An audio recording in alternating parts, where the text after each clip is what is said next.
Hi, my name is Alicia Gordon, and I am the head coach and CEO of Flow Momentum Coaching and Consulting. We're continuing our conversation today about SMART goals. So go ahead and grab your SMART goal developer. If you don't have it yet, you can go to my website under my free resources and find it there.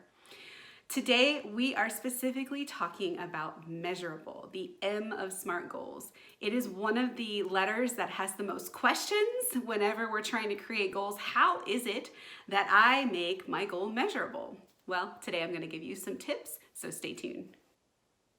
The first place that you can start when it comes to Measurable is thinking about what kind of data do I already have at my fingertips? What kind of data is my organization collecting? What reports are available to me? And do any of those data points lead up to the goal that I'm trying to attain? Measurable means that you can describe the difference between where you started and where you're ending, and perhaps some steps along the way. If you or your organization are not already collecting information that's related to your goal, you can always get started. Just find out what is it that you need to be tracking, what lead measures do you need to be tracking in order for you to know that you've actually crossed the finish line or are getting closer to that finish line.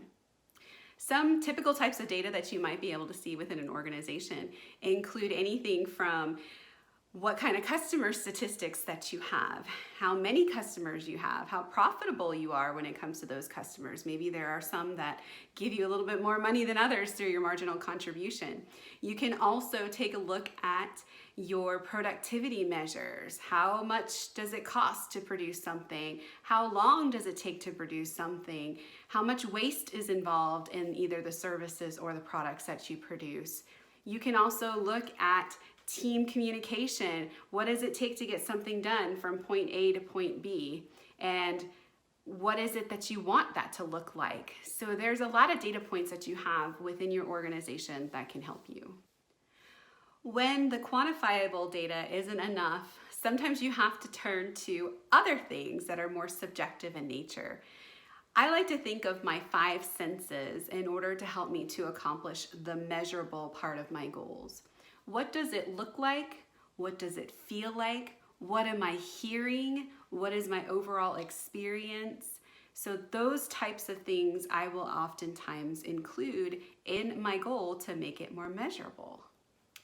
For example, if I want the end goal to be that I'm more satisfied with where it is that I'm going, that's a feeling. I need to identify and understand what is going on in my body that's different than where I am today, and physically write down what those characteristics are. For example, I might feel lighter. I might have more energy. I might get a tingly butterfly feeling in my body. I might feel proud. Those are all items that I can include in my measurables for my subjective goals. When you're dealing with subjective goals across things like customer satisfaction, obviously you want to get multiple people involved. And so you need to first identify where those individuals are currently and what they would like for you to have at the end of the day. So you can collect their feedback, and those become your measurables for your end game with your goal.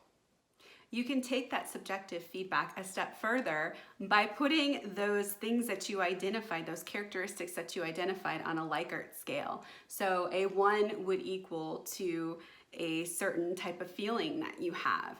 A 5 would equal to a more intense feeling that you have. And so therefore you can rate yourself from the beginning of the process to the end of the process, and that is one way that you can quantify your goal and know whether or not you're making progress along the way. Measurable doesn't have to be that complicated. It is simply identifying the difference between where you started and where you've ended.